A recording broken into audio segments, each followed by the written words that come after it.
Good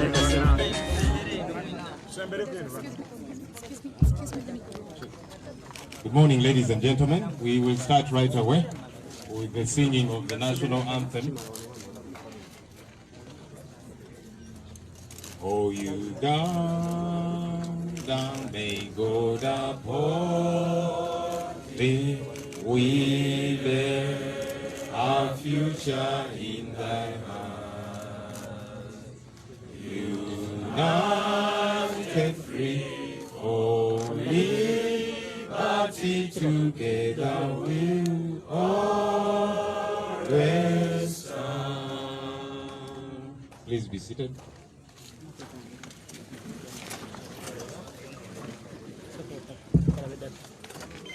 Once again, ladies and gentlemen, we welcome you to today's press conference.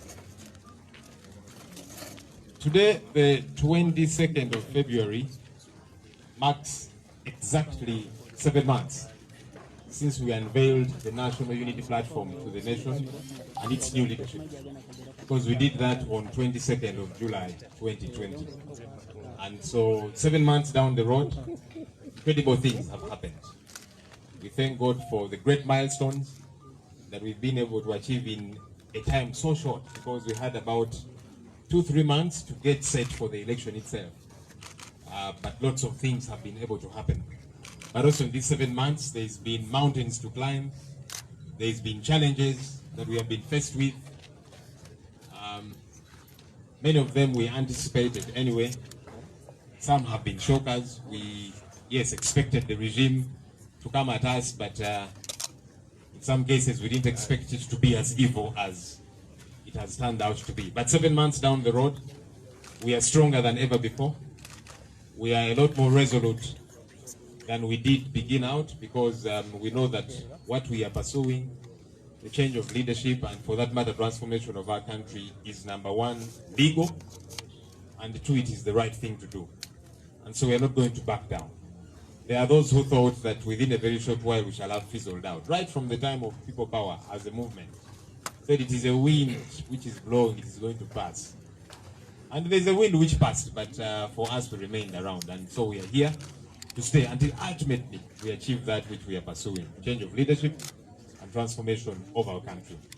I'm going to invite our president to address us. His Excellency Kyagulanyi Ssentamu Robert. Please come and address us.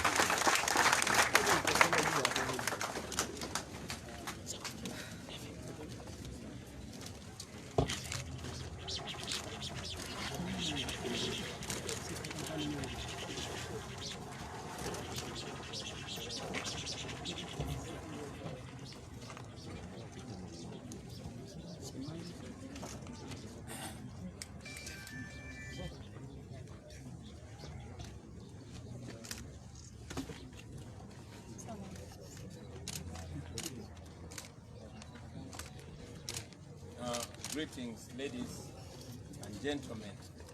And again, we thank you, members of the press, for always responding to our call promptly. We don't take that for granted, ladies and gentlemen. As we speak, right now, abductions are going on.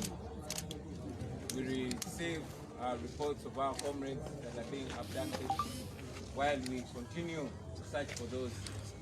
Some have been found gravely tortured, others have showed up dead, while others have been charged illegally in court martials and released.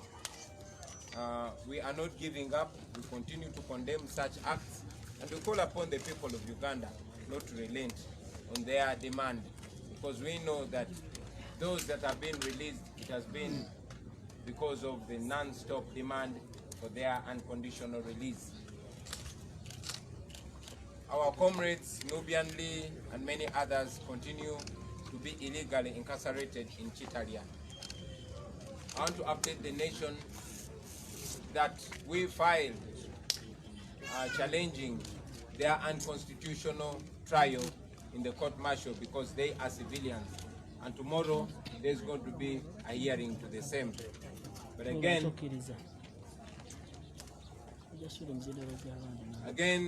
we also want to inform you that we have also filed for their bail in the High Court of Uganda. We hope that the court will deliver justice in that matter.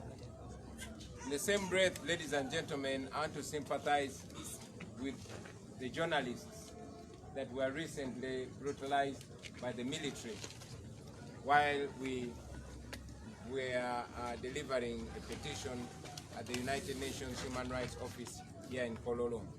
We condemn that, but again we continue to condemn the lies, the deliberate lies and twisting of facts by the spokespersons of the police and the military.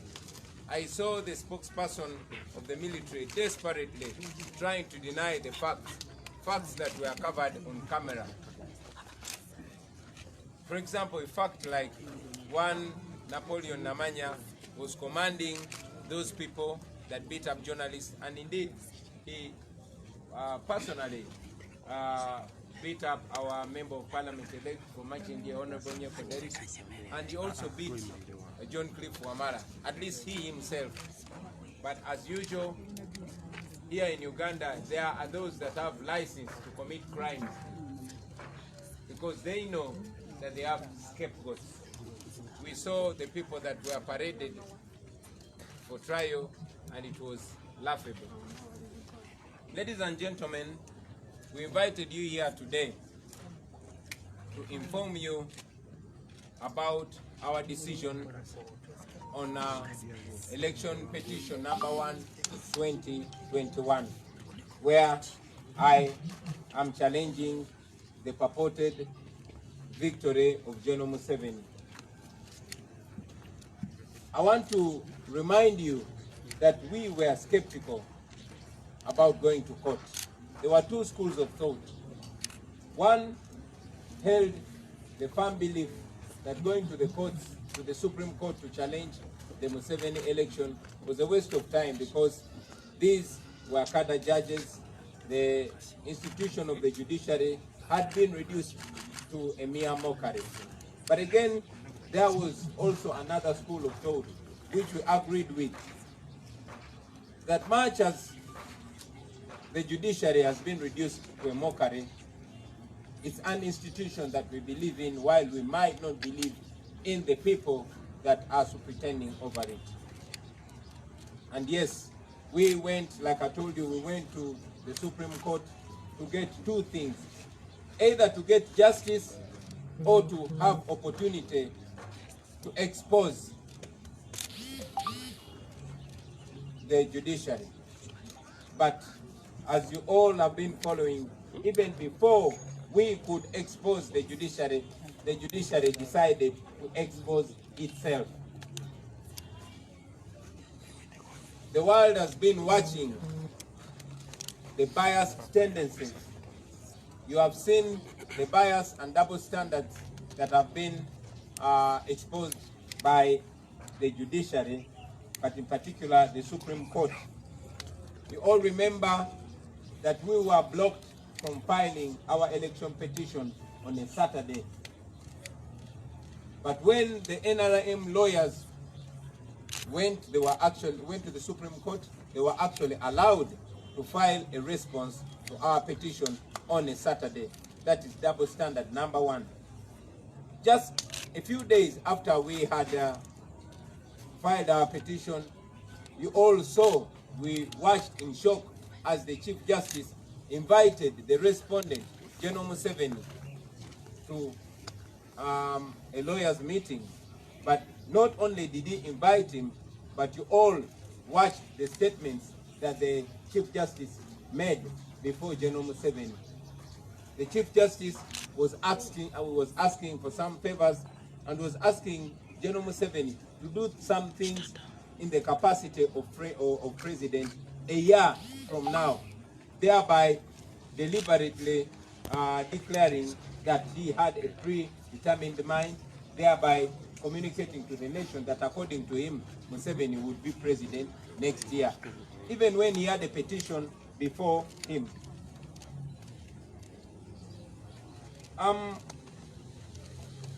We had observed and indeed raised our voices on the uncomfortable closeness of the Chief Justice with General Museveni. And not only the Chief Justice, but various justices in the Supreme Court. You are aware that since we petitioned the Supreme Court, the Chief Justice has met President Museveni 3 times. 3 times. Now this is an arbiter in a matter who is meeting one party, who is meeting a defendant 3 times before they adjudicate this matter. We think that is wrong. We condemned it and we continue to condemn it. I've already mentioned about the statements that Justice Owiny-Doro made before General Museveni. And indeed, he went ahead in one of those meetings to present a budget to the defendant. Now here is a situation where the judge in a matter where Museveni is a defendant is actually asking for money from Museveni. We think that is not only immoral, but that is wrong. Now, following that, you all remember, ladies and gentlemen, that I was put under illegal house arrest for 11 days after the election.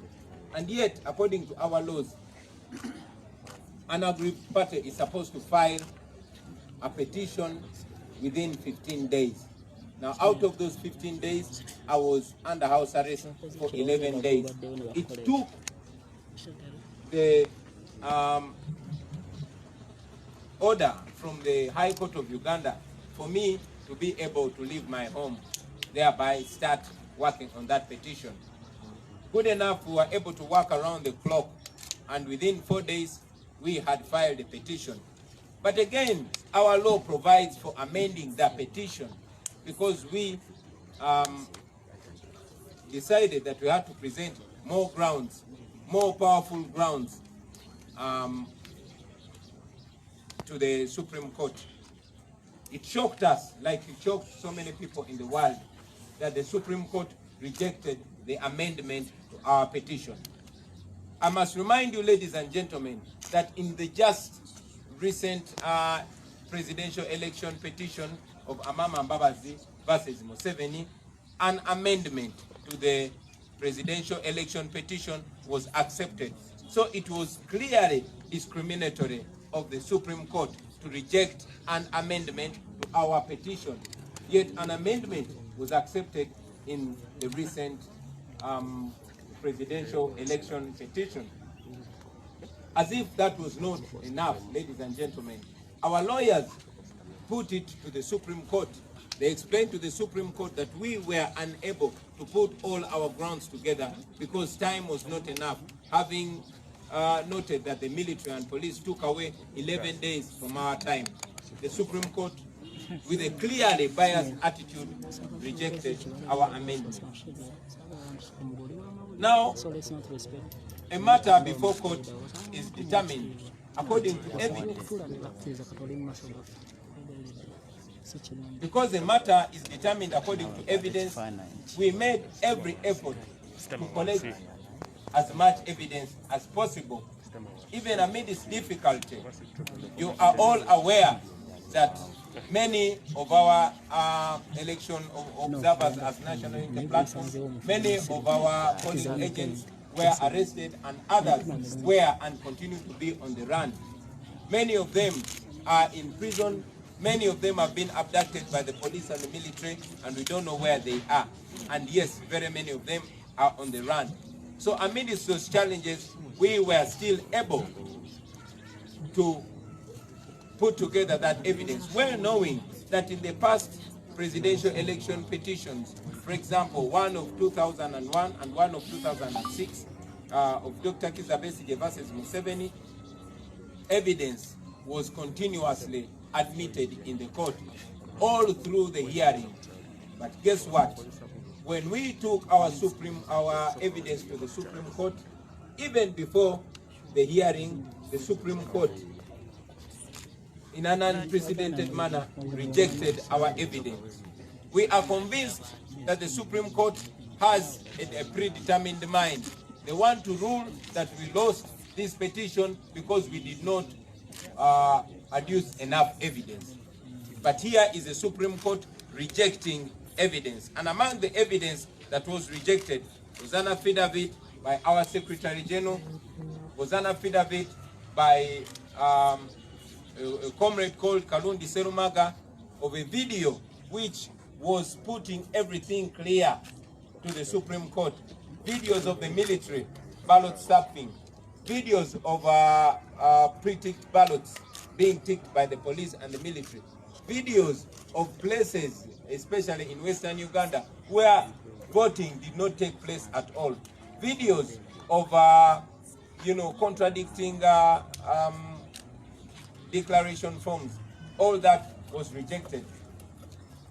Among the evidence that was rejected were declaration forms from places like Shuruhura, where there was a claim that 100% of the people, including the dead and those that had shifted from those areas, were actually available on the day of election. But most interestingly, there is a place called Rwaweba in Gomba. Now Rwaweba is in Buyanja. My father, the late J.W. Sentamo, has a farm there, and we have a family there. And in Rwaweba is where more than 7 of our family members were registered to vote from. Now those 7 did not vote because some had been arrested, others had fled because they were wanted, and some were 2 women who were very, very pregnant and did not show up to the polling station. However, interestingly, at the Rwaweba polling station, the voter turnout was 100%. Now, because that evidence was too strong, and it would make it impossible for the Supreme Court, for Chief Justice Owinidoro and his people to twist the case, they uncharacteristically rejected that evidence. Up to now, we don't understand why they rejected that evidence. We brought that evidence. At first, it was rejected by the registrar, but because we know that it was within the law for us to bring evidence, and there was precedence to that, because Dr. Kizza Besigye had brought in evidence way through the hearing. Our evidence was rejected, and they did not give any substantial reason. So, ladies and gentlemen, well knowing that even while we were petitioning, this office continued to be under lock and key, courtesy of Uganda Police and the military. Even when we petitioned the High Court of Uganda to order the military and police to leave this our office, like it had ordered them to leave my home, so that we could pick evidence from this our office, the High Court did not assist us. Up to now, they've not ruled on that matter.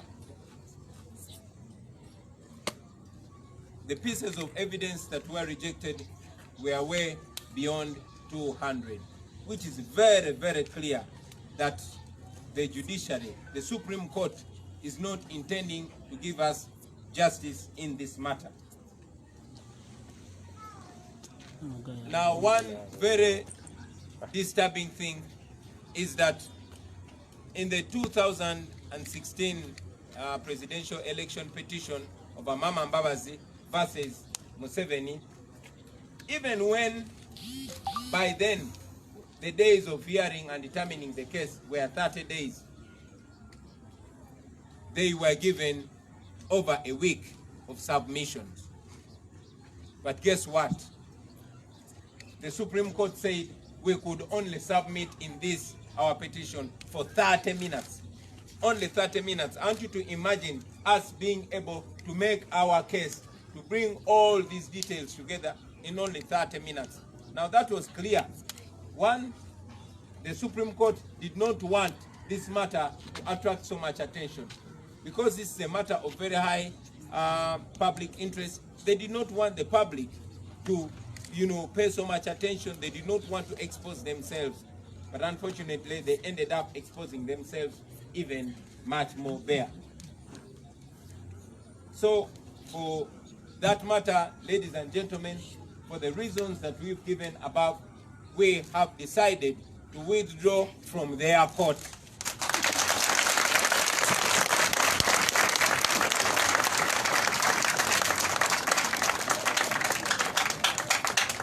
It is clear that Mr. Alfonso Owiny-Dollo and the members of his court are not interested in giving Ugandans justice. No, they are not. I want to read you a small quote in a book written by Yoweri Museveni and his friends after the 1980 elections. Now this is Museveni writing. He said, in a fascist regime, the judiciary is only a manipulated tool for dictators to carry out their despotic will. The judicial service only serves the purpose of giving the fascist regime a technical semblance of legality in its operations.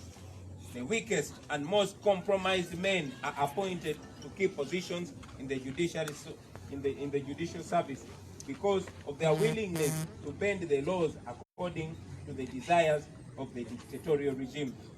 Any man of integrity and professional standing, you can put in brackets Kanyahamba, found on the bench are harassed, humiliated, and summarily dismissed or demoted, and their amenities withdrawn to break their firmness and force them to submit to the dictates of the regime. Meanwhile, Obote continued packing the bench with his sycophants and relations. He has, for instance, reappointed one Oteng to the bench in spite of the fact that he had been discontinued by the Judicial Service Commission for incompetence, unfitness, and general misconduct. An attempt was made to kill Mr. Justice Frank Sekandi. Prominent members of the legal profession have been either killed, detained, or generally harassed. The Uganda Law Society has been completely silenced. These are writings from a book called Mission to Freedom, written between 1981 and 1985. Ladies and gentlemen, if I did not mention the year 1981 and 1985, you would think that book was written yesterday in this particular time. That is how much our judiciary has been reduced to a mockery. We are withdrawing from the Supreme Court because the courts have failed to show that they are independent. The courts are not independent. It is clear that these people are working for Mr. Museveni, and we refuse to be part of that mockery to justice. We have told you before, and we tell you again, that we are going to take this matter to the court of the people.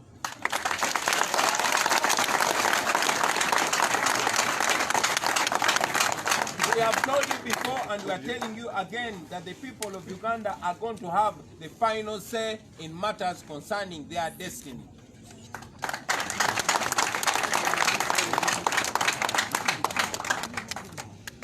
We want to tell you, ladies and gentlemen, that this is not the first time this is happening. After what Obote did with the 1980 election, Mr. Museveni went to the Supreme Court. But he went to the court, but he had to abandon that case because the judiciary was just as it is today. So Museveni seems to have been a very good student of Obote. Unfortunately, this is going to be to his detriment. To differ from Museveni, we are not violent people. We are withdrawing from the court, but we are not opting for violence. We are going to the court of public opinion, we are going to the court of the people of Uganda, and we shall be informing the people of Uganda our next steps.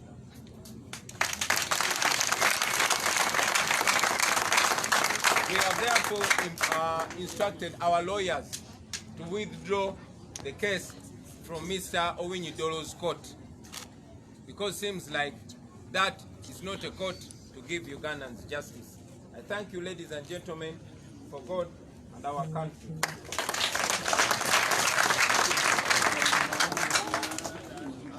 ne mu Uganda.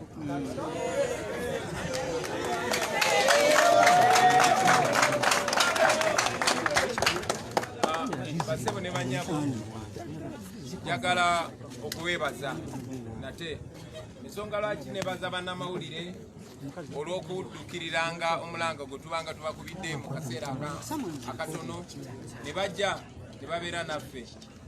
Ensonga nti olunaku lwaleero Uganda si ensi gy'osubiramu emirembe ne bwoba okola mirimu gyo obwesimbu.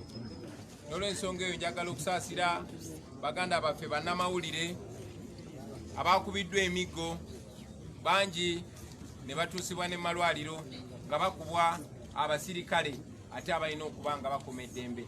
Bakubiddwa nga tutwala ekiwandiiko ku ofiisi y'amawanga amagatte ekola mu ddembe ly'obuntu nga twemulugunya olw'okutulugunya abantu nga mutadde bakuba n'obajjako eddembe lyabwe ery'obwebange. Kyanaku ti ku ofiisi ey'ensi yonna ey'eddembe ly'obuntu ate amagye bwe gazze ne galinnyirira eddembe ly'obuntu naddala ery'abannamawulire. Tubasaasira mikwano gyaffe ne twongera obbategeeza nti eyo Uganda gye tutambuliramu. Nalabye wakati mu buswavu n'okwebuzaabuza ng'omwogezi w'amagye avaayo ng'agezaako okubuzaabuza ebyabaddewo, ng'agezaako okuwolereza naddala okuwolereza omwami eyakulembeddemu abo ababadde mu yunifoomu y'amagye naye nga bakola bikolwa bya kituju abakubi bannamawulire, omwami gwe bayita n'amannya Napoleon. Kyanaku nnyo naye ekyo kitwongere okulaba wa we tuli nawa gye tulina okulaga singa tuba tusazeewo ffenna nga bannayuganda. Butwogerera wano okuwamba abantu baffe kukyagenda mu maaso. N'amakya ga leero waliwo betegezeddwa tebawambiddwa mu mmotoka ez'ekika kya drone n'emmotoka endala. Abantu bangi bawambibwa baddamu okulabikako nga batemuddwa nga battiddwa. Bannaffe bangi abalala babateega eyo ne babatta, abalala babatomeza mmotoka, ate abalala babawamba ne babatulugunya tuddamu balabako nga tebalina njala, abalala nga babasaze n'ebitundu ku nnimi zaabwe naye nga bakyali balamu. Bye bimu ku byatutte ku ofiisi ey'ensi yonna ey'eddembe ly'obuntu, era tukyagenda mu maaso n'okukola buli kye tusobola okulaba nga bannaffe abo si kuteebwa buteebwa wabula nga bafuna obwenkanya. Tuyimiridde wamu ne famire za bannaffe abo abongera okubuzibwawo. Tetutudde tugenda kukola kyonna kyonna ekisoboka tulabe nga bannaffe abo balabika ate nga bafuna obwenkanya. Mu mbeera y'emu basebo ne bannyabo bannaffe bangi omuli Nubianli, Edi Mutwe, Dani Magic n'abalala abaakwatibwa awamu nange ng'ennaku z'omwezi 30 omwezi gw'11 mu bizinga by'e Kalangala. Nze eyali abakulembeddemu n'esitekebwako omusango wabula bo ne basaako omusango newankubadde baakwatibwa ng'ennaku z'omwezi 3 omwezi gwa Novemba babasaako omusango nti baaguzza ng'ennaku z'omwezi 3 January nga bali mu kkomera. Omusango gw'okubeera ne magazini y'emmundu bonna abantu abali basukka mu 100. Nga bwe muze mulaba nti Mwai Museveni akozesa kooti z'amagye kuba kooti z'abantu ba bulijjo alina obweraliikirivu tizijja kuwa bannayuganda obwenkanya.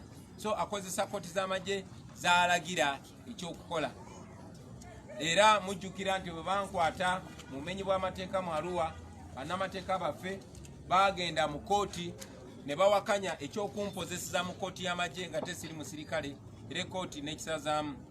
Twatwala okwemulugunya kwaffe mu kooti enkulu nga tuwakanya ekyokuwoleza bannaffe mu kooti ey'amagye, era okuwulira kw'omusango okwo kugenda kubaawo nkya. Mu ngeri y'emu bannamateeka baffe bagenze maaso era ne basaba kooti eyo ey'abantu aba bulijjo enkulu okukkiriza okweyimirirwa kwa mikwano gyaffe. So njagala okubategeeza bannayuganda bannaffe nti buli kisoboka kikolebwa okulaba nga bannaffe abo bayimbulwa ate bafune obujjanjabi kuba twategeezebwa nti bangi baatulugunyizibwa bya susso. Kati basebo ne bannyabo, olunaku lwa leero tubayise nga twagala okubategeeza okusalawo kwaffe ku musango gwe twawaaba nga lumu febu mu kooti ensukulumu eya Uganda. Bwe twali tugenda okuwaaba omusango ogw'okuwakanya okulangirirwa kwa Mwami Museveni nti awangudde okulonda okwaliwo nga 14 omwezi gwa January, ffe kennyini twalina okubuusabuusa kwaffe mu kooti eyo ensukulumu, nga tumanyi bulungi nnyo nti ekooti eya Uganda okufaananako n'ebitongole ebirala byonna yawambibwa Mwami Museveni, nga tumanyi bulungi nti ababalamuzi ab'ekkooti ensukulumu Mwami Museveni yabassa ku mulimu, era nga tumanyi bulungi nti bangi ku bo baali bakozi be, okugeza Mwami Owinyiddolo yali munnamateeka we, ate munnamateeka we mu musango gwe baali mu musango okufaanana ng'ogwaffe nga bawaabidde Mwami Museveni ogw'okubba obululu n'abalamuzi abalala. Era bannaffe ab'endowooza emu bo baali bawakanya ekyokgenda mu kooti, naye ate nga waliwo endowooza endala era gye twakkaanya nayo egamba nti tukimanyi bulungi nti ekooti zino tezeetengeredde, naye era tulina okgenda mu kooti eyo nga twagalayo ebintu bibiri: either kooti esale amazima erabe buli muntu yenna mu Uganda n'okwetoola ensi yonna kyabadde alaba, esale amazima, oba tugiwe omukisa yeyambule esigale bulerye, ensi emanye nti teyeetengeredde. Basebo ne bannyabo nga tetunnaba yadde okufuna omukisa ogulabisa kooti eno ogujoleka nti teyeetengeredde, yo n'esalawo yeerabise. Era mwenna muzze mulaba kyekubira ali mu kooti enkulu. Bwe twagenda okuteekayo omusango gwaffe lwali lunaku lwa 6 naye ne tumibwa omukisa ne bagamba kooti tekola lwa 6. Mwenna bannamawulire mwakiraba. Naye ate bannamateeka ba NRM bwe bagenda okussaayo empoza yaabwe oba okutwanukula, bagenda lwa 6, ekooti yayagala n'okufukamira ng'eyaniriza okwewozaako kwabwe.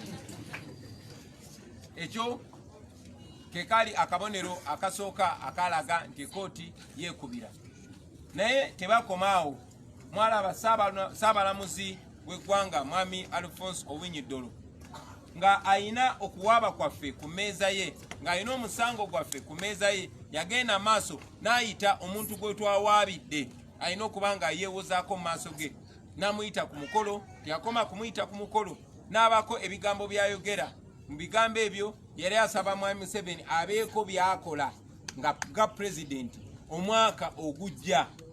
Gwe kuba akafaananyi omulamuzi gw'otwalidde okuwaabako nga yagenda okusala omusango, naye ng'asaba gw'owaabidde era ng'omutegeeza nti yeewaŋŋamizza ku bwa pulezidenti mu bukyamu, nga gw'osaba asale omusango nti ono si pulezidenti. Naye ate nga omulamuzi alina okusala omusango ogwo ali mu kusaba omuwawaabirwa abeeko by'akola nga pulezidenti omwaka ogujja.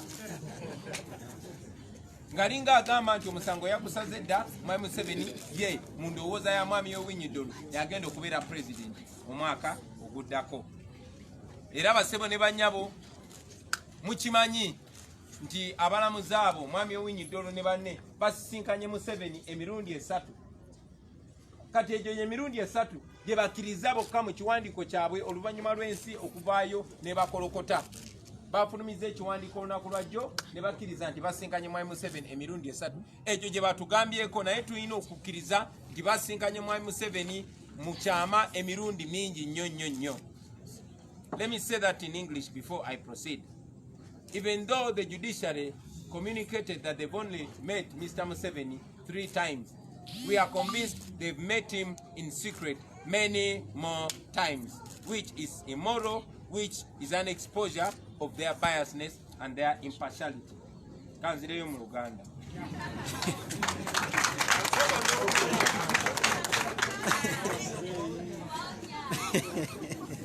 Akabonero akalaga nti ekooti eno erina kyekubira. Basebo ne bannyabo, mu mateeka ekooti bw'esala mu ngeri emu mu musango gw'omuntu omu esuubirwa okugoberera embeera ze zimu mu musango ogufaananira ddala bwe gutyo.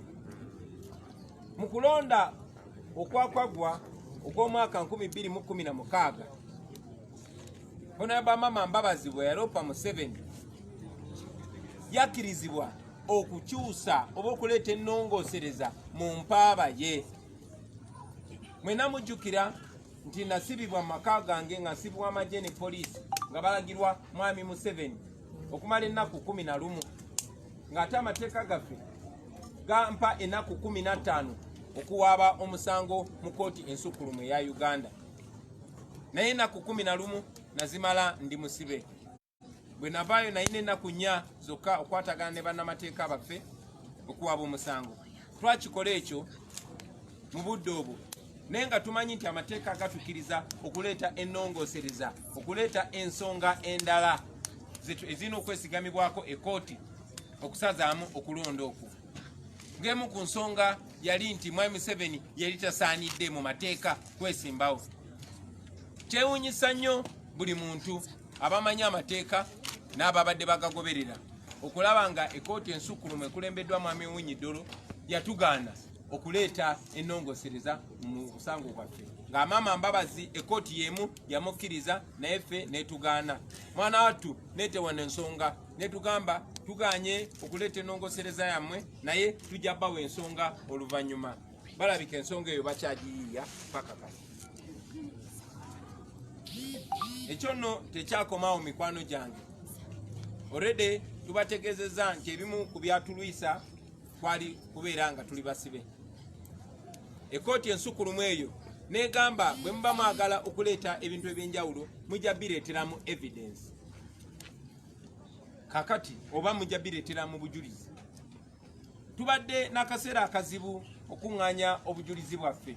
Nga bwe mumanyi nti bannaffe ba polling agent, ba agent abaali batukiikirira mu bifo bingi ebyokulonda, abamu bakwatibwa ng'okulonda tekunabaawo. Abalala ne bakwatibwa mu kulonda kwennyini. Abalala ne bakwatibwa ng'okulonda kwakaggwa. Abalala bakyanoonyezebwa era baliira ku nsiko. Kubanga buli agenti waffe baali bamunoonya ne bamukwata ne bamuggyako declaration forms zaffe. Muganda waffe gwe bayita kagimu naku 2 emabega yakava mukomera bamukwata ne bagenda ne bamutulugunyiza ku CMI ne bamugjayo ne bamusibira emakindye nga talina musango kubanga yali ayina DR forms zaffe. So kyatubeerera kizibu nnyo okuŋŋaanya abajulizi baffe, naye era mu bugubyo bw'ekitalo abajulizi twabakuŋŋaanya. Ebbanga eryo lyonna lyonna nga ofiisi yaffe eno nzigale ng'eriko poliisi n'amagye. Ekooti y'emu eyalagira poliisi n'amagye okuva ewange ye kooti y'emu gye twasaba eragire poliisi n'amagye bave ku ofiisi yaffe eno tusobole okujja obujulizi mu ofiisi yaffe tubutwale mu kooti ng'obudde bukyali. Ekooti teyabalagira paka kati, naye bennyula bwenyuzi bwe baawulira nti kooti kati esazeewo obutatwala bujulizi bwaffe nabo ne bavaawo nga balabanga missoni yaabwe etuukiridde. Basebo ne banyabo njagala obbategeeza nti obujulizi bwe tulina oba bwe twatute mu kooti, bwe twatwala mu kooti, registra wa kooti ensukkulumu yasooka n'abugaana ne kitwetaagisa nakola application tusabe kooti ekkiriza obujulizi bwaffe obwo ekitaakolebwa abantu balala, naye kooti negaana. Njagala obajjukiza nti musango ogwa 2001 n'ogwa 2006 Dr. Besigye gwe yaloopa Museveni mu kulonda okwo, omusango gwe gumu nga guno gwe twaloopye, obujulizi bwakkirizibwa paka ng'okuwoza kuwedde. Naye kati n'okuwoza tekunaba kutandika, ne kooti ensukkulumu yaganye okukkiriza obujulizi bwaffe. Tukkiriza nti kooti eyo engeri gy'erina kyekubira, engeri gye kirikirya kati gibakolera mwami Museveni, bateekateeka okuwa ensala yaabwe nti aba NUP omusango gwe mwalopa gugobeddwa kubanga temwalese bujulizi bumala. Kakati balabira ddala tuba tubalemesa okuwa ensala bwetyo bwe tubaleetera obujulizi buno obungi bwe buto. Mu bujulizi bwe baganye mwe muli obujulizi bwa Secretary General waffe, mwe muli obujulizi obw'omu ku bannaffe obwa video obulaga byonna ebikyamu bye mubadde nga mulaba ku social media n'ebirala tetunabibalaga kubanga twali twasalawo tubitwale ku formal platform mu kooti mwe muli zi videos nga abantu bagulirirwa, mwe muli zi videos nga police n'amagye batikinga obululu bwa Mwami Museveni, mwe muli zi videos nga abantu baganibwa okulonda, mwe muli zi videos nga aba polling agent baffe bagibwawo ku polling stations, mwe muli videos ez'obululu obutikinge ne videos endala nyingi nnyo. Obwo bujulizi kooti yaganye obukkiriza kuba yalabye tibugenda kulabisa boosi waabwe.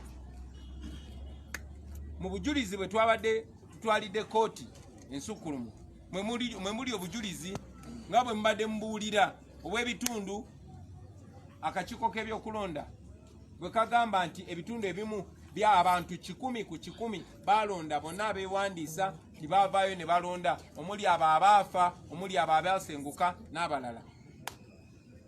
Tuyina abajulizi ne affidavit eziraga nti byali bya bulimba.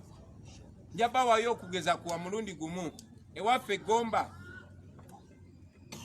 waliwo ekyalo bakiyita Lwaweeba.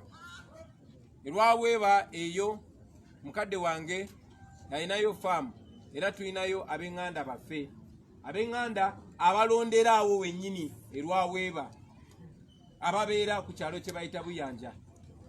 Naye example emu yokka, ffe ewaffe abantu 7 bali beewandiisiza ku eyo polling station. Mwabo abantu 7 bana ku bo badduka nga batya obakwata kuba bali babanoonya. Omu ne bamukwata n'omulala ne bamusangawo ne bamukwata. Mwe muli abakyala ab'embuto 2 bali mu ddwaliro ne batasobola genda kuzaala. Naye ku polling station yemu ey'Lwaweeba akakiiko k'ebyokulonda kafulumya report nti bonna abeewandiisa bonna baalonda. N'obujulizi obulala bungi nnyo basebo ne bannyabo bwe tugenda okutandika kati okubawa kubanga okulopa kwaffe tukukomyawo eri mwe abantu.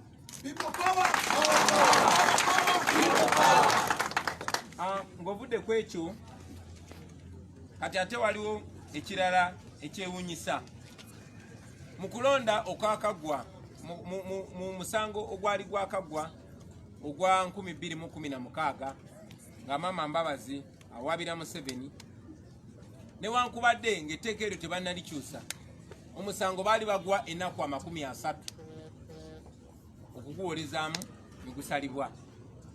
Naye wadde omusango gwali guweebwa ennaku 30, ekkooti ensukkulumu yakkiriza okuwoza ne kubeera kwa nnaku 7 wiiki nnamba. Kyewuunyisa nti ekkooti ey'emu ensukkulumu mu musango gwe gumu ze gwe nawaabye baatugambye tulina okuwoleza eddakiika 30.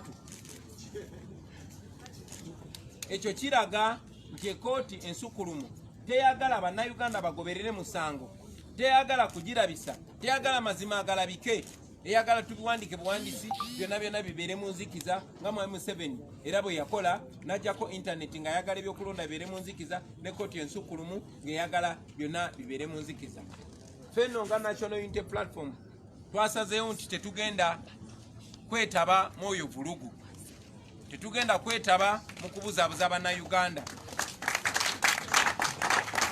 tetugenda kwetaba mu kabadi kaabwe ne Mwami Museveni okubuzaabuza bannayuganda. N'olw'ensonga ezo ze tubawadde basebo ne bannyabo twasazeewo omusango tugugyeyo mu kkooti yaabwe tuguze mu kkooti y'abantu.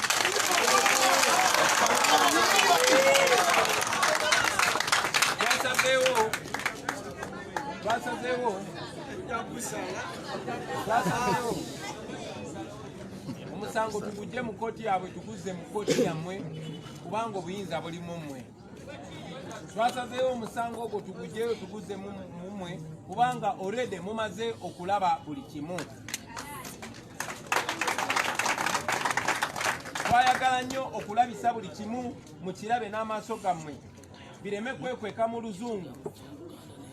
Twasazeewo tuleme kugendera ku kulimbibwalimbibwa okw'abalamuzi b'ekkooti ensukkulumu nga beekwese mu maganduula okuwagira obutali bwenkanya. Twabagamba gye buvuddekera tuddamu ne tubategeeza nti oluvannyuma lwa byonna bannayuganda bagenda okuwa ekigambo ekisembayo mu nsi yaabwe.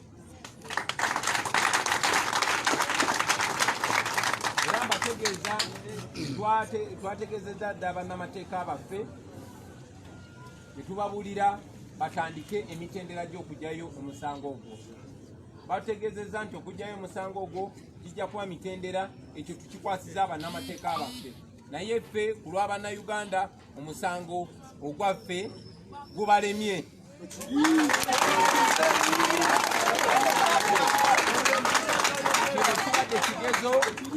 Kino kibadde kigezo ng'akakiiko k'ebyokulonda bwe kagwa kino ekigezo, ne kooti ensukkulumu nayo egudde kino ekigezo. Era omusango gwaffe tugenda kuguwaaba eri mmwe bannayuganda.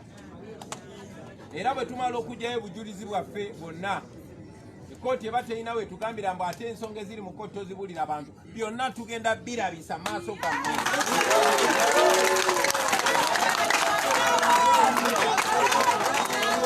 Omusango tugenda gwanjulira bannayuganda okuva ku A paka ku Z, then mwe mugenda okusalawo.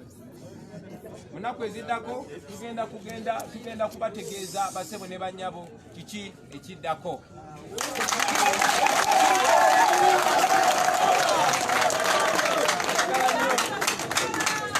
Njagala nnyo okubajjukiza basebo ne bannyabo nti wano we tuli si gwe mulundi ogusoose.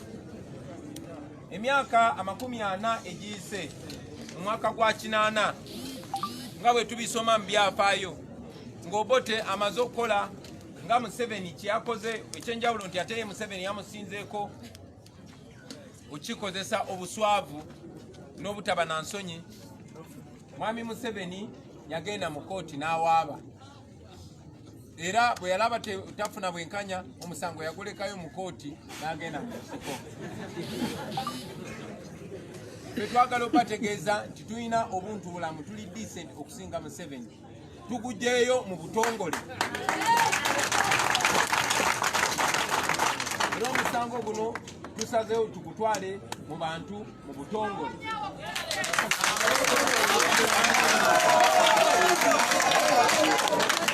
Era twagala okutegeeza abannayuganda nti guno omusango mwe mugenda okugulamula mu butongole.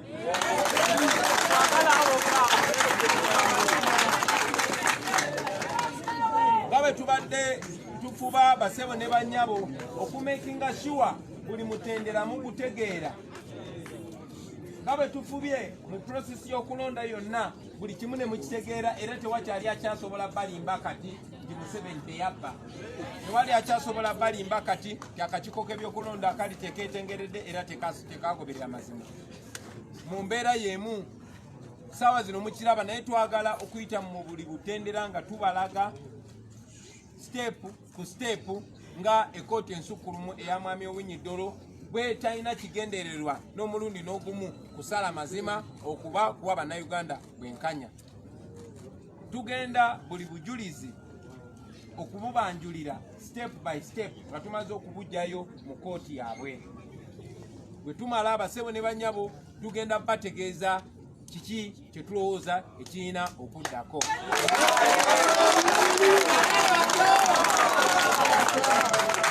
Njagala kuwaliza abategeeza mikwano gyange nti essuubi lyonna lyonna bannayuganda lye balina mu paliyamenti ne balaba tebalina kuba na ssuubi lyabwe mu paliyamenti, essuubi lyonna lyonna lye balina mu bitongole ng'akakiiko k'ebyokulonda, n'essuubi lyonna lyonna lye mbadde muyina mu kooti ensukkulumu, kati essuubi eryo lirina kubeera mu mmwe.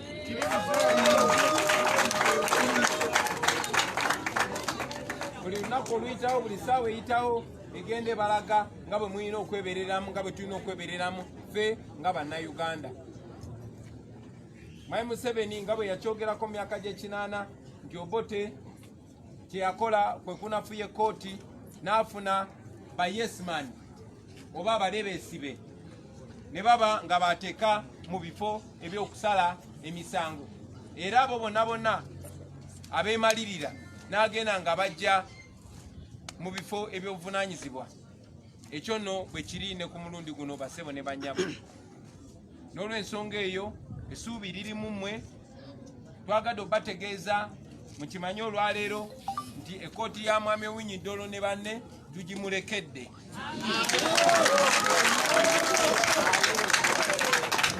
Kubanga si ya bwenkanya neemaliridde omusango gwaffe tugukomyawo mu mmwe abantu bassebo ne bannyabo.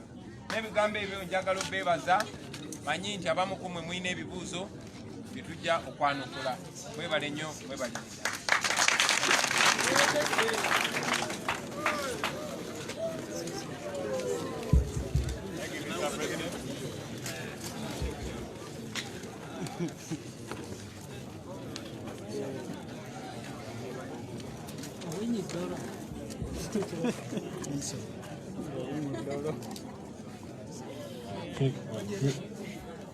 Remember microphone and Muzogela nnyo.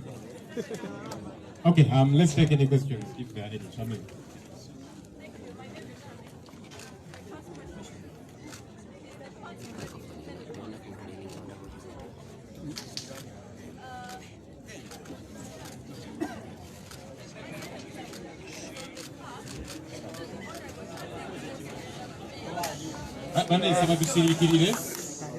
Let's be quiet so that we can follow the question.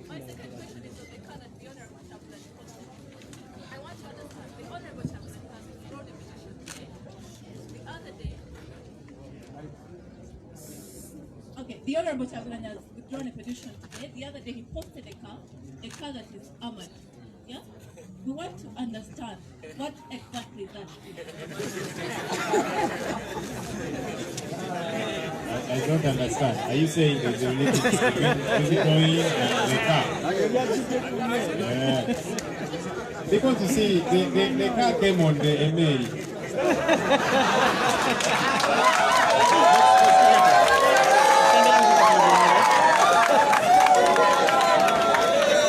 Next question.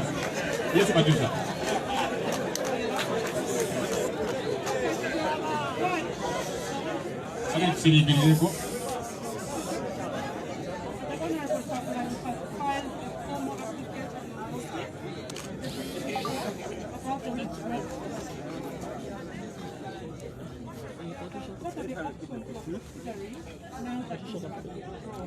What are they? The options. You said you're taking the matter to a court of public opinion. So what are the options that are on the table? Just the options they don't know. Okay. Okay. Yes, okay. My question is, I have two questions. Just project. Okay. The first question is, part of the reason why you've been losing these cases in court is that your lawyers have been failing. You said part of the reason we have been losing these cases? Yes, the reason, no, because there were two applications that have been lost in that court so far. One of them is that your lawyers failed to present the evidence in the time they argued in court, and they were in court when these timelines were being given. Do they also take a part of the blame for what has happened to your case in court? Failure to, to act as court has directed. And number two, my other question is, Honorable Chagulanyi, the other day the Chief Justice was in court and was saying that you knew exactly that you didn't want to proceed with court, but you wanted to come and play some gymnastics in his court, yet you knew you had plan B. Why wouldn't you first proceed with what he called plan B before going to play gymnastics in his court?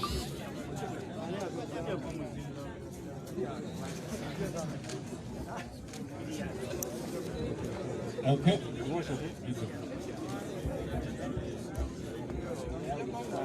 My name is Bobi.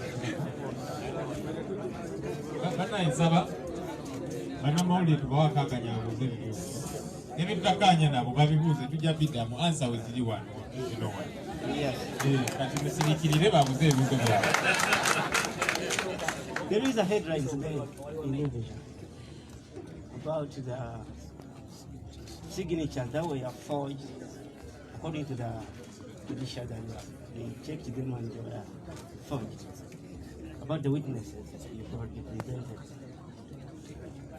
how is that, and what did you react to that? Okay, yes. Yes, my name is Charles Mugura from CBS. Two questions. One, what is the fate of the elected MPs and the local government people? Thank you. My name is Charles Mugura from CBS. What is the fate of the elected local people? Because what we know in May, there will be a government. Are you telling them to go and get sworn in, or are you saying they shouldn't go there because you are against the government, which was the president who is to form the government?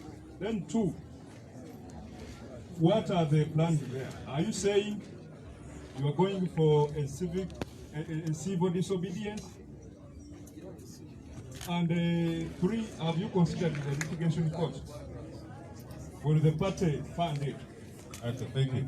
The question of options was asked and costs. So I'm hoping whoever's coming up, I hope you have a new question. Otherwise, the others will respond to them collectively. I think I'll have two more. Sita. Yes, Sita wa Uganda. Kibuuzo kyalina kibuuza mu Luganda. Abazadde bazze batutuukirira era nga baasiimye enteekateeka National Unity Platform okugenda ku human rights. Naye abazadde abamu babadde bagamba nti abaana abamu ku be basesemye abaali baawambibwa boogera okusinziira ku bye bajjukira, boogera wa gye babadde babakola ki, babawambira. So abazadde babadde babuuza basobola okukwatagana ne balooya oba amateeka gakkiriza balooya okugenda oba mu prisons ne abduction centers ez'enjawulo okukakasiza ddala oba abantu baabwe tebaliiyo. Ekintu ekyo mukirowoozaako ki anga National Unity Platform neyanza?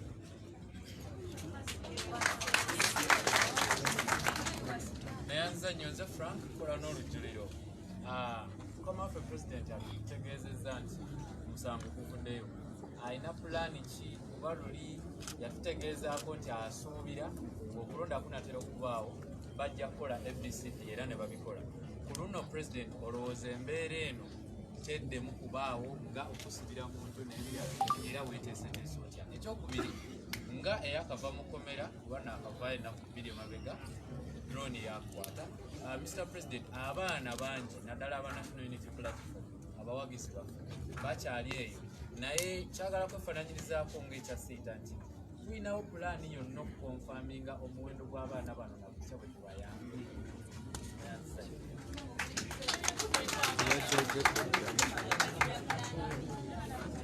Okay, I'll have just one final one. Nze neswekayo ng'okola ne BBC. President mu bantu abavayo kusulalinga affidavit, mu bantu 10 abavayo bwewasimba nabo kuvuganya Mwami Museveni, wafunako omu yekka Mwami Joseph Kabuleta. Naye mwali ku Africana mwatulaga nti mulina enkolagana ey'awamu nga mwenna abeesimbyewo. So ki ekyaddako era abalala baabulyawo mu nsonga zo? Okay, one more. President, tulina bye tuwulira nti singa omusango guno kuba guvuddeyo mu kkooti olina okusasulira President Museveni. Tudda mu kibuuzo ate kya kosti. Bakibuuzizza dda. Mbadde ntambuza microphone. Kyabadde mu Luzungu. No, President, yangoddemu ebintu. Tuli mu baasi. Kyabadde mu Luzungu.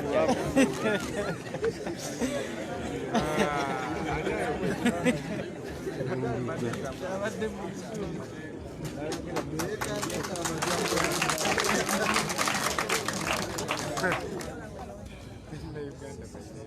Thank you very much. One journalist asked us about the costs. You notice that the NRM lawyers are so excited because they want us to go on with a case that they have rendered lame so that they can have a judgment in their favor. And they are intimidating us, telling us that if we exercise our right and withdraw from a court that is clearly biased, that they will slap us with costs. I want to tell them in no unequivocal terms that we are not scared.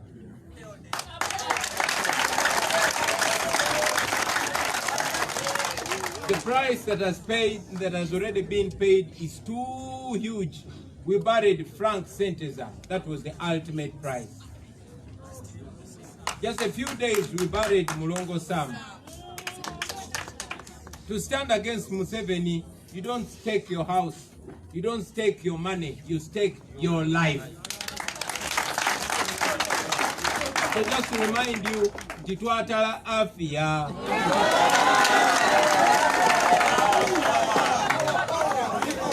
We are not going to be intimidated by anything. We shall say everything the way we believe it. That is why we started by telling it straight, face to face, telling Museveni. And that is why we are telling the Chief Justice, and we will tell anybody that stands on the side of injustice. Because the confidence to stand against what's wrong is all we have. We are going to be assertive and we shall tell them. And when we don't see them offering us justice, we shall walk away from their cause like we just decided to do.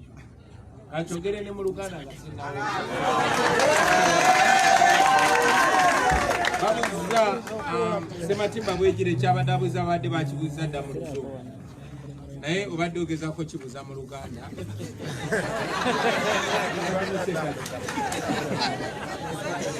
Obuuza kuba NRM abagambye bwe tunaava mu kooti bajja tusaba okubaliyirira. Basebo ne bannyabo, ensonga lwaki twagenda mu kooti kuba twanoonyayo bwenkanya. Saabalamuzi alina okuba nga yatusinga okumanya amateeka, alina okuba nga yasinga okwagala okugaba obwenkanya kuba erinnya lye bwe mba ndivunudde mu Luganda Chief Justice. Saabagabi w'obwenkanya Chief Justice. Naye katumulaba afuuse Chief Injustice. So, tetutidde kubanga tetulabayo bwenkanya. Omusango gwaffe tusazeeyo tugujje mu kooti yaabwe tuguze mu kooti ey'abantu. Kiri gye bali tebasooka kutwebuzaako nga batta bannaffe, tebasooka kutwebuzaako bakwebuza ku mateeka gonna. Wano kiraze nti tebagoberera mateeka, naye ne boogenda amateeka gye galina okugobererwa tegagobereddwa. Kale n'olw'ensonga eyo twetegese kyonna kye baleeta tuli beetegefu. Njagala okubategeeza nti omuwendo gwe bagamba otussaako omuwendo mungi olwedde gusasuddwa. Frank Senteza yasasula n'obulamu bwe. Rita Nabukenya yasasula n'obulamu bwe.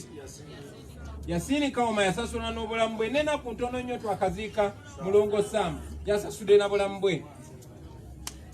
Bwe twasalawo okwanganga Museveni n'obwannakyemalira bwe, twamanya nti kuno kutala.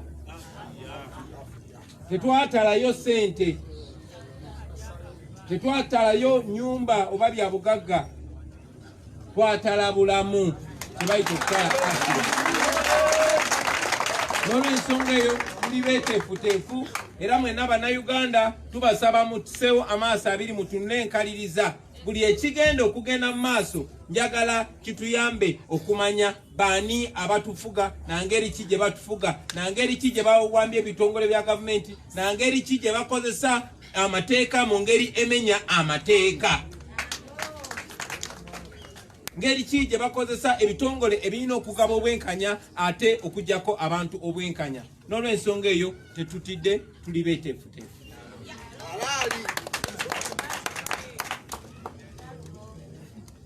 Bambuziza ku ky'emmotoka lwaki oleeta diversion? I was asked about a bulletproof car that was gifted to me by our supporters whose names we shall not mention. It is true, ladies and gentlemen, after surviving numerous assassination attempts, after bullets being fired at us, Ugandans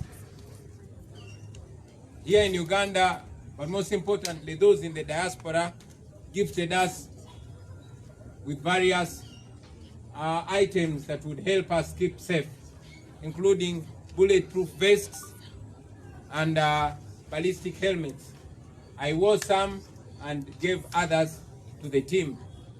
We thank them. The same people of Uganda moved a campaign to fundraise and buy a bulletproof car for their president.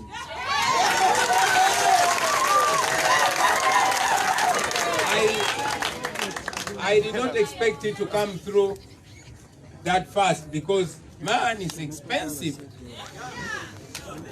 But ultimately, I was there and I was informed that the car was bought, it was brought in, cleared, and I will inform you that I received that car. But again, I request that that should not divert us. Yes, I love my life, but it's just as precious as the millions of lives that continue to perish. However, I welcome every effort by our friends to safeguard the life, to ensure that the life of their leader is safe. I thank you, but I know that we all can only be safe if there's justice for everybody. I cannot be safe when everybody else is not safe. While I appreciate and thank the fellow Ugandans for that amazing gift, I continue to tell you that the best gift that we can give to each other is to free this country so that we don't have to move in bulletproof cars. Njat kudamu ekibuuzo kimu mu Luzungu nga bwe nkiddamu ne mu Luganda obudde busobole okutwanguyira. Emmotoka etayitamu masasi basebo ne banyabo nga bwe mujjukira oluvannyuma lw'okuwona ettemu eryali tutegekeddwako, oluvannyuma lw'okuwona amasasi bannayuganda baatuwa ebirabo mwali jaketi ezitayitamu masasi, mwali ebisepeo ebitayitamu masasi, n'enyambalako ezimu endala neziwa bannange ne bazikozesa, naye tebakomaawo ne bateesa n'okungulira emmotoka etayitamu masasi. Naye sikisuubira kujja mangu kubanga ya bbeeyi, naye tubeebaza bannayuganda olw'okwekuula ssente zaabwe ne batugulira emmotoka eyo era yatuuse. Naye njagala obategeeza ebintu ng'ebyo tebirina bajja ku mulamwa, kuba yes obulamu bwange mbwagala bwa muwendo, naye bwa muwendo ng'obulamu bwammwe abali wano n'abali eyo basebo ne banyabo. Era wakati mu kubeebaza olw'akaweefube okuma obulamu bwange nga buli seefu, njagala obajjukiza nti sisobola kubeera seefu okujjako nga ffenna tuli seefu. Bannaffe bangi bakyagenda mu maaso n'okuttibwa. So okujjawoko nga tuggyeewo omutemu omukulu nga ate ye mwami Museveni, tetugenda kubeera seefu basebo ne banyabo. So ebyensonga y'emmotoka etayitamu masasi n'emmeeri kwe yagidde n'ebirala ebifaanana bwebityo,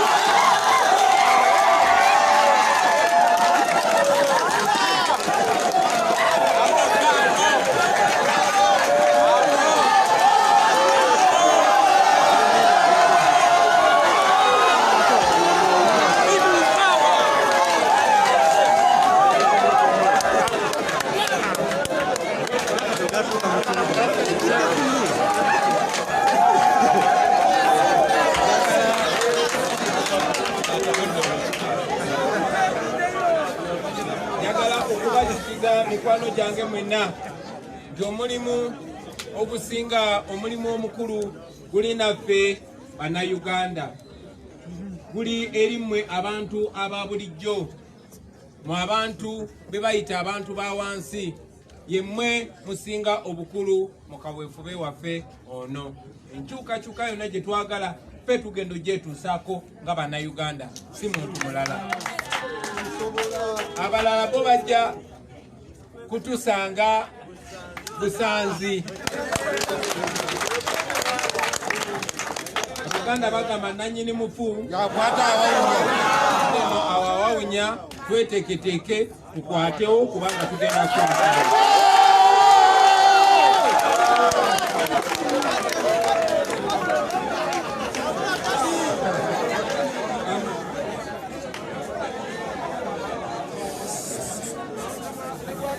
I was asked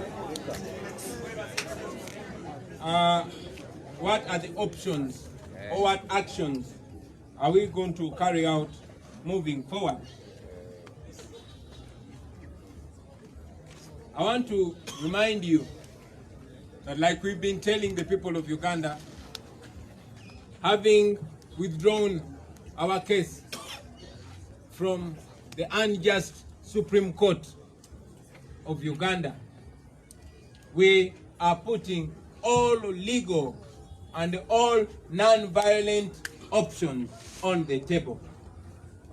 All constitutional, all moral, and all non-violent actions on the table. I want to remind you, ladies and gentlemen, just like we have asserted numerously that we are non-violent. But again, I want to remind you that in this day and era, non-violence is more powerful than violence. It is non-violence that has gotten rid of all the recent dictators, Museveni's friends, including Omar el-Bashir. And for those of you that are paying attention to world affairs, you can clearly see that it is non-violence that is going to avert the protruding dictatorship in Myanmar. So we are going to be non-violent, but we asserted that we are removing a dictator. Mu Luganda bambuza nti tugenda kuzaako ki. Tuzenga tubagamba tipe plani yaffe eri emu yakujjako nakyemalira gwe bayita Museveni tetuukangako. Eyo plani erimu episodes nyingi. Erimu sizoni nyingi nnyo. Bwe twatandika okudduka gino emisinde tetwajja kudduka kafubutuko, twajja kudduka maratoni. Kuba tumanyi obulamu buli ku ludda lwaffe, tuli bato okusinga abo abazeeyi abatunyigiriza, ate we tuli ebbanga ddene okusinga bo. Tuli bangi okusinga bo, ate tuli bamaanyi okusinga bo, naye okusingira ddala tuli babuufu okusinga bo. So buli kikolwa kyonna ekitali mu kuyiwa musaayi, eky'obuntubulamu ekiri moro, kyonna tugenda kiteeka ku tebo, era nga bwe mbategeezezza titugenda kuvaayo tegeze bannayuganda ekiddako oluvannyuma lw'obbagulira ddala amaaso ku mitendera gyonna nga bwe twagenda mu kulonda. Bannayuganda ne bavaayo nga balabira ddala nti kati siteepu eno erina okuddako, ne siteepu erina okuddako mu mateeka ne tugigendako ey'ekkooti ensukkulumu, era nayo ne tukozesa guno mukisa okujaanika eri ensi yonna. Tetugenda bategeeza ekigenda okuddako. Oyagala nkikutegeeze kati? Ayi,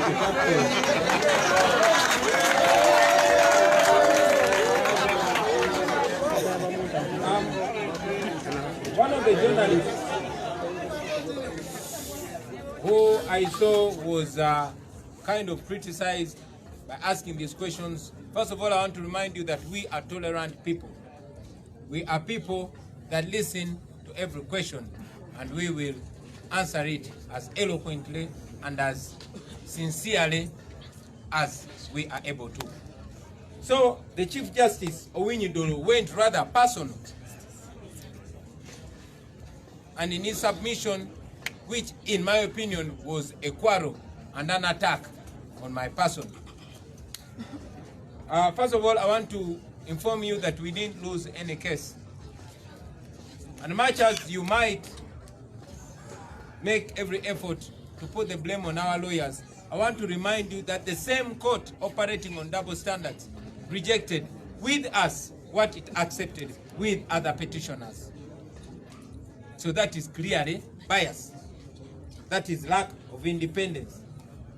We went ahead to say that we came to court with an intention of leaving the court. He has read from our attitude that we do not condone injustice and we don't accept it no matter who it is coming from, even when it is coming from the Chief Justice. So, we have every right. He was, of course, wrong to tell us to go for Plan B, because I expect him to be very well informed and know that the word Plan B has not come from my mouth or in the mouth of any member of the National Unity Platform. Ours is Plan A and we have never changed it. That Plan B is coming from the mouth of Mr. Owinyidoro, not me. So he might as well want to help us answer the questions that have been asked. All our comrades that have been abducted, taken into illegal detention, beaten. All the people that have been abducted, they ask them one question: what is your Plan B? We have not talked about that. They know who talked about that Plan B. First. And secondly, it is the Chief Justice that is talking about Plan B. But you are beating our people, killing them, asking about them about Plan B. And here we have a Chief Justice mentioning Plan B. So if you can add the dots, you can know where the injustice is coming from and where it is wrong. Kanchidem mu Uganda. Oba yechibuza ngiri ya kubuza mu Luzungu ne bwe. Munamawulire waffe atubuziza newankubadde abamu bamwakanyiza, njagala mutegeeza nti tuli bantu abaaniriza n'endowooza zitafaanagana na zaffe. Njagala okuwabula tewali musango gwonna gutusinze, wabula ogaana obujulizi bwaffe obwo bukyamu bwa kooti ensukulumu, kubanga yagaanye obujulizi bwaffe ate ng'obujulizi bw'abantu abalala yagenda ebukkiriza mpaka omusango gwamala okuwozebwa. Naffe tutunaaba na kutandika kuwoza ne bagaana obujulizi bwaffe. Tukkiriza nti obujulizi obwo baabuganye kubanga baalabye obujulizi obwo bugenda kusingisa bosi waabwe omusango. Tukimanyi nti ekooti ensukulumu era nga bannayuganda babadde bagamba gyebadde eteekateeka ogamba nti omusango gwammwe tugugobye kubanga temwaleese bujulizi bumala. Kati ate batulaba tuleese ebisero n'ebisero eby'obujulizi. Balabidde ddala nga tubalemesa okulanga omusango gwabwe gwe baasaze edda nga tutanaba na kutandika kuwoza. Ensonga lwaki baaganye obujulizi bwaffe. So ekyo tekiri kuffe. Pozi n'okujjukiza nti kikyamu Ssaabalamuzi w'eggwanga okutuusa ebigambo mu kamwa. First of all, bwe yabadde ayogerera ekooti, mu ndaba yaffe yabadde ayomba buyombi. Ekintu ekikyamu eri omulamuzi. Naye ate okusingira ddala n'agamba nti twajja mu kooti nga twagala okuvaayo. Twategeeza ensi nti ekooti bw'eneeba nga tesala mazima, tujja kugenda mu kooti ey'abantu. Era tebaatulinze nagenda mu kooti y'abantu, bondooza tebaalabye bukyamu byabye bakola kubanga babimanyidde ne beerabisa. Era ensi yabalabye. Pozi n'okubajjukiza baganda bange nti bannaffe bonna abo be mulabye bawamba, drone beziwamba ne babatwala mu makomera g'amagye ne bamalayo ebbanga, wiiki, myezi, abalala babulidde myaka. Abavaayo batutegeeza tebabatulugunya, bababuuza nti Plan B yammwe yeriwa.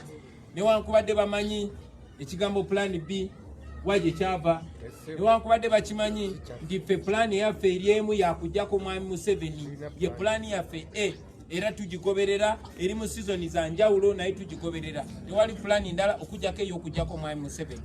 So okulaba nti ate Ssaabalamuzi ate yatubuuza Plan B, atubuuza ebibuuzo bennyini ebibuuzibwa bannaffe nga bali mubatulugunya.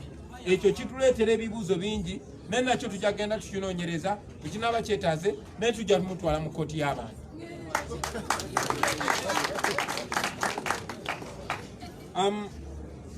Yeah, somebody also asked about the purported signatures that are not coordinating.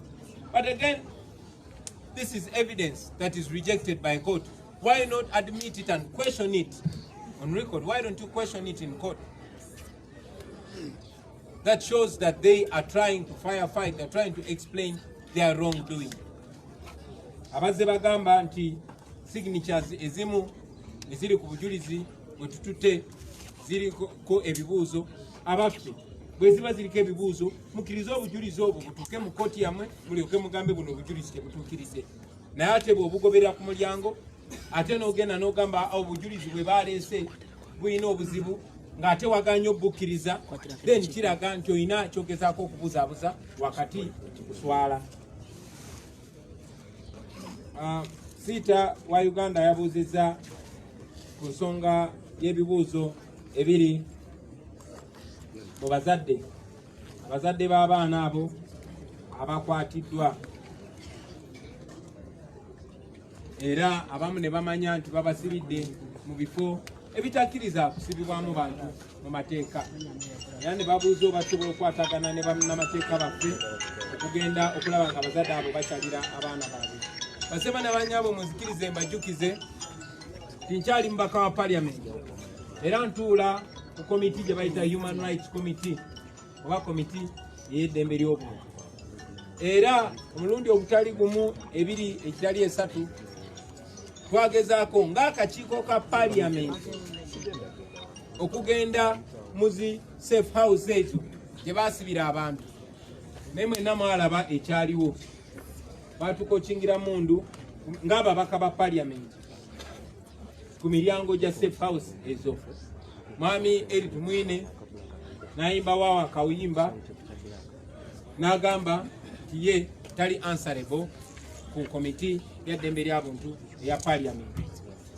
So ebyo oluvannyuma lw'okubeera bwe bityo basebo ne bannyabo yemu ku nsonga lwaki twabategeeza nti ebitongole bya wano byonna buli kye tutuukamu either tuba tukiwadde omukisa okukola ekituufu oba tuba tukiwadde omukisa okwerabisa.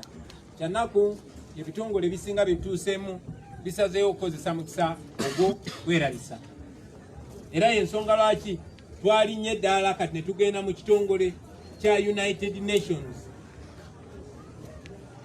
Naye nga bwe mbategeeza abasebo ne bannyabo nti ng'ebitongole ebisingako ku bya wano mu Uganda nga bwe bikyakola omulimu gwabwe, nammwe njagala obategeeza nti mulina omulimu munene nnyo nnyo nnyo.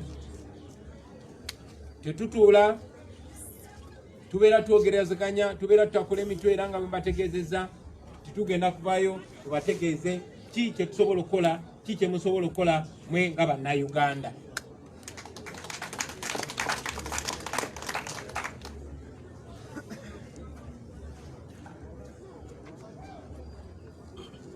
Yeah, somebody asked me that they saw only one former presidential candidate joining us in this petition. Where are the rest? I want to tell you that we've been in talks with all, okay, not all, but most of the forces of change. And indeed, they have offered what they could. They offered in terms of affidavits and witnesses.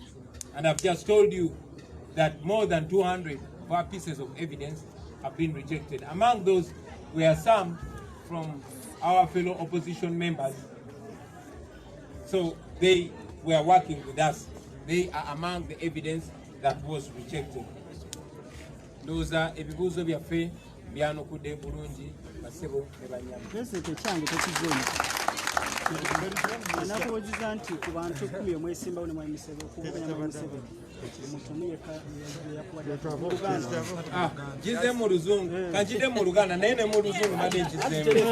Ne kajide mu Luganda.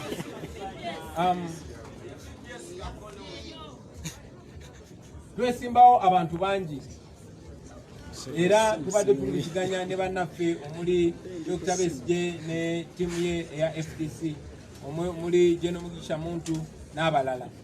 Era batuyambye nnyo mu ngeri y'okutuwa obujulizi, mu ngeri gy'okutuwa affidavits, n'abantu bangi, abajulizi bangi okuva mu ttiimu zaabwe batuwadde obujulizi. Ate obujulizi obw'amaanyi obwo bwe bumu ku bujulizi kooti ya mwami Owiny Dollo bwe yagaanye okutwala. Oba oliawo baatidde nga balaba obujulizi bw'amaanyi, era baatidde nga balaba ate abantu bangi omuli n'abo be twavuganya nabo abayimiridde naffe. Ndoza nkwanukudde bulungi sebo. Mwebale nnyo basebo ne bannyabo, mwebalire ddala lwa Katonda n'ensi yaffe. Okay, thank you very much, ladies and gentlemen. Have yourselves a good day. Hey. Never took them, man.